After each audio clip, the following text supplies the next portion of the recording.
The dominant threat vector is not the warhead. The media fixation on hypersonic missiles is a calculated distraction. The kinetic cost is too high, the escalation path too predictable. The primary target is not your cities, it is the global nervous system. The protocol is silence, and it is infinitely cheaper and more deniable.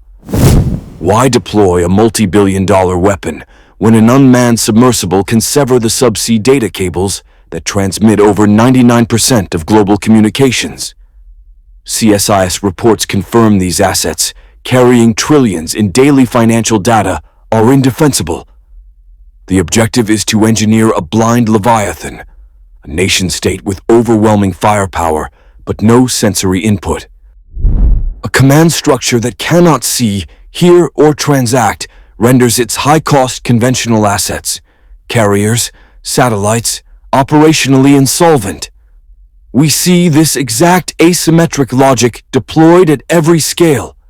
It is a mathematical response to weakness. Russia's new jet-powered drone neutralizes a multi-million-dollar HIMARS launcher at a fraction of the cost. The same blueprint manifests internally.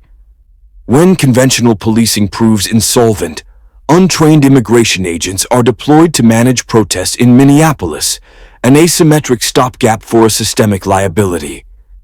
This vector's terminal stage is Japan's debate over nuclear armament, the final hedge against the perceived insolvency of conventional military alliances. These are not disconnected crises. They are data points proving a single protocol. The launch on warning threat is not a missile volley. It is a nation, blinded and severed from the global network, lashing out with its final assets as a mathematical certainty. The vector is silence. The calculus of conflict is driven by a single variable, solvency. A nation-state operates like a corporation. It has assets and it has liabilities.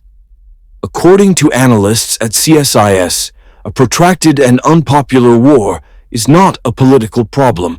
It is a balance sheet liability. It drains the two most critical state assets, political capital at home and trained manpower on the field. When the cost of executing conventional doctrine exceeds the state's ability to finance it, the system is rendered insolvent. This is not a failure of will.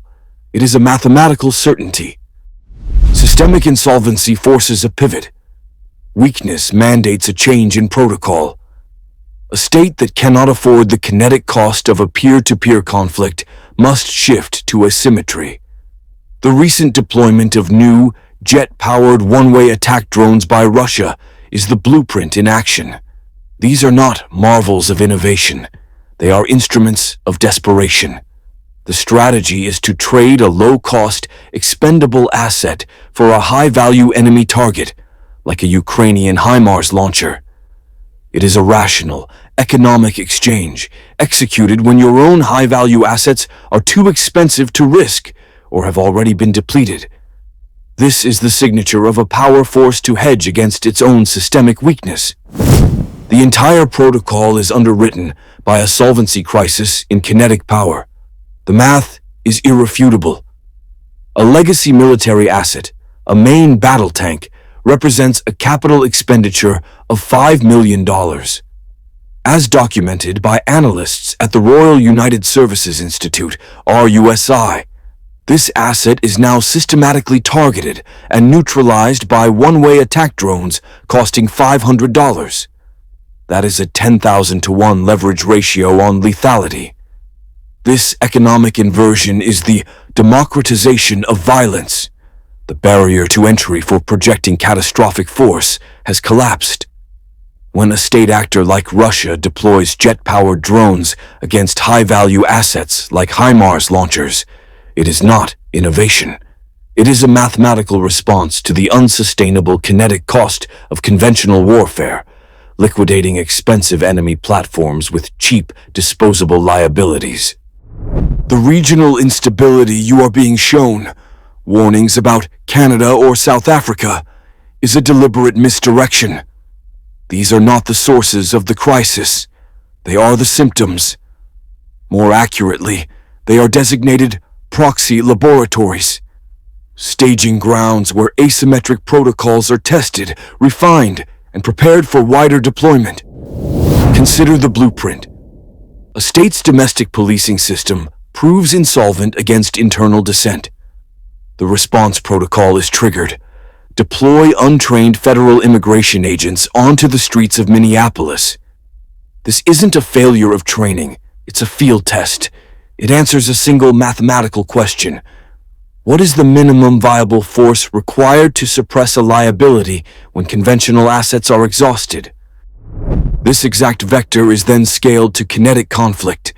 When a state cannot afford a symmetric war, it deploys asymmetric assets. Reports confirm Russia's use of new, low-cost, jet-powered drones to neutralize high-value Ukrainian HIMARS launchers. This is the Minneapolis Protocol on the battlefield, a cheap projectile to negate a multi-million-dollar asset. It's a solvency calculation executed at Mach speed. These gray zones are where the cost-benefit analysis of such actions is perfected. They are sandboxes for economic and social stress, allowing actors to observe systemic fracture points and calibrate their response. The deployment of untrained agents, the economic leverage, the information warfare, these are rehearsed in proxy theaters before they are activated in primary target zones. Each test in these labs acts as an accelerant, lowering the threshold for the next escalation. The inevitable terminus of this protocol, confirmed by analysts at RUSI, is the final hedge against systemic collapse. When conventional alliances are perceived as insolvent, the asymmetric response escalates to its conclusion: nuclear proliferation. The debate occurring in Japan is not an anomaly.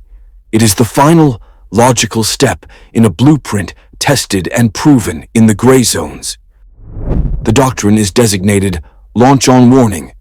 It is a protocol engineered to guarantee retaliation by launching a full-scale nuclear volley the instant an inbound enemy strike is detected, before that strike can neutralize one's own arsenal. However, this creates a critical vulnerability, what CSIS analysts refer to as the fog of digital war. An adversary can deploy a low-cost, asymmetric cyber attack to blind a nation's early warning radar network. In that moment, the command authority faces an information solvency crisis. The blank screen is not an absence of data. It becomes the data itself. The operational question shifts from, are we under attack, to have our sensors been neutralized as the prelude to an attack? The protocol's logic forces the commander's hand. To hesitate is to risk total annihilation. A launch becomes the only mathematical hedge against a decapitation strike, demonstrating the vector where a non-kinetic digital attack forces the ultimate kinetic response. The use of jet-powered drones against HIMARS launchers is not a tactical evolution. It is a mathematical proof of concept for economic warfare. It validates the kinetic cost model. Low-cost asymmetric assets can neutralize high-value systemic nodes. This protocol is scale-invariant, applying equally to the deployment of undertrained agents for domestic crowd control, a test of internal liability management. The vector is undeniable. The next phase is not a battlefield maneuver. It is a direct solvency test of critical infrastructure. Within the next 12 months, anticipate a significant, attribution-impossible disruption targeting a key submarine fiber optic cable landing station. It will be officially reported as a freighter anchor drag or a minor seismic event. This is the calibration shot. Its sole purpose is to collect high-fidelity data on the target's systemic response. The precise time-to-liquidity crisis, the decay rate of civil order, and the political threshold for action in the absence of a clear enemy. The results will determine the viability of a decapitating first strike on the primary economic, command and control centers.